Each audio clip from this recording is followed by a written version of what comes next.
Angel, 5th grade corn snake. Sassafras.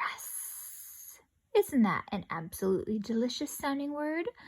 I simply love saying sassafras. You have completed your workout. Has also succulent syllables, as does suspicious. The society I'm in is in Miss Shaughnessy's 5th grade classroom. Suspicious is how outsiders sometimes react to me because I'm a snake. They say I'm sneaky and slithery and have slimy skin.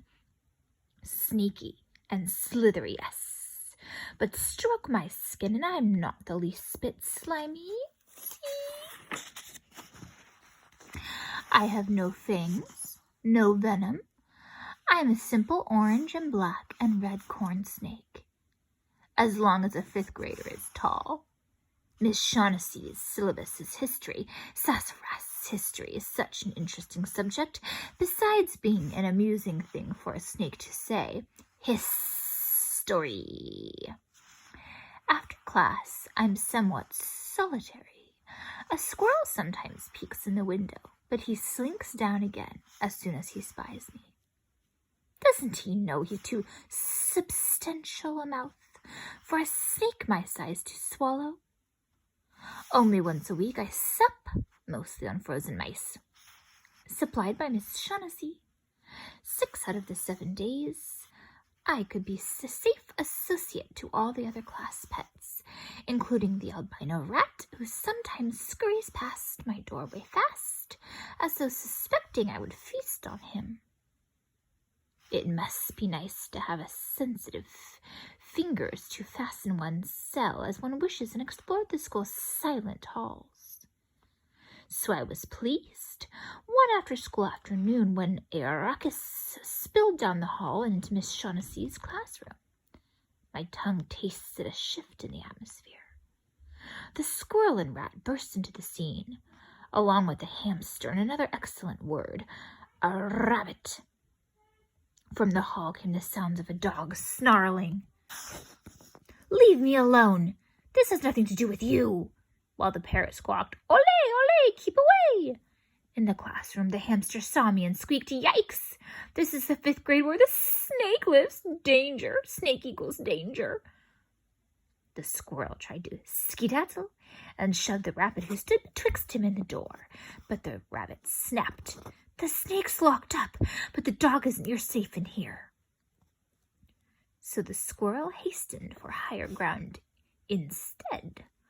Up the window blinds he scurried, though they swayed beneath his weight and smacked against the glass, and from here it was a short distance to the long narrow tube above the blackboard where the historic maps are scrolled. The squirrel paced back and forth above medieval Europe and Renaissance cities. From the hallway we caught occasional glimpses of the dog as he sprinted from the classroom to classroom, trying to escape the parrot's beak. For some reason, I could not discern the dog was towing a fish tank on a push cart, and from a slight distance a sociable but slow-moving voice called from down the hall, "Hey guys, don't move so fast!" In Miss Shaughnessy's classroom, the nervous hamster ran around in circles and said, "That turtle carries her shell around with her for protection. Protection against dogs, protection against snakes. Could we make some sort of shell for Twitch?" The rabbit, who was looking at the shelves where Miss Shaughnessy kept my supplies, including the large, lidless snake transport box, the rabbit suggested, "Or a shell to cover the dog?" I deciphered the rabbit's scheme. I myself do not like dogs who snip and snarl and sometimes eat a poor harmless snake who has no poison to protect himself. So I said, "I could help." The squirrel had misstepped and was now dangling from a cord between the lower maps.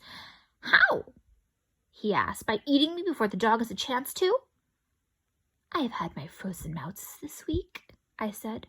"My stomach is satisfied till Tuesday." They all said, "Yuck." "Set me free," I said. "I'll distract the dog while some of you push that snake transport box off the shelf."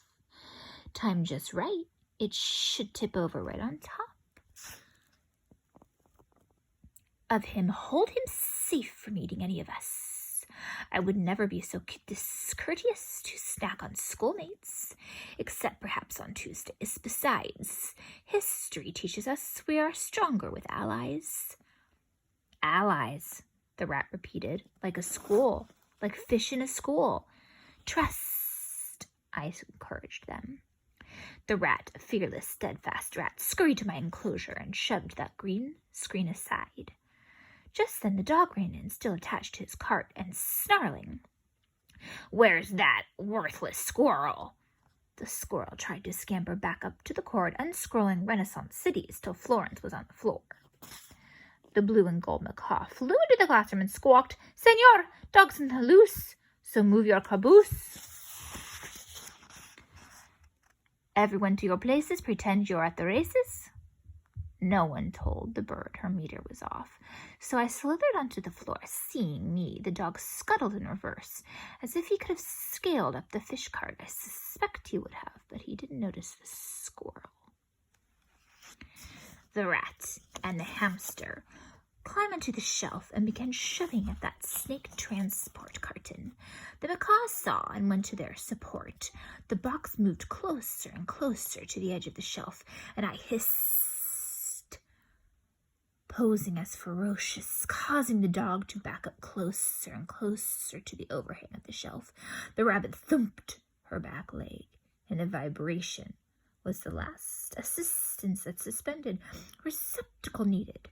Over the edge, the snake transport tipped, showering pine shavings on all. But the fit and our timing were flawless. The box landed just so to trap that dog, but not the cart inside. Sassafras, I said. And the next chapter is called Galileo and Newton.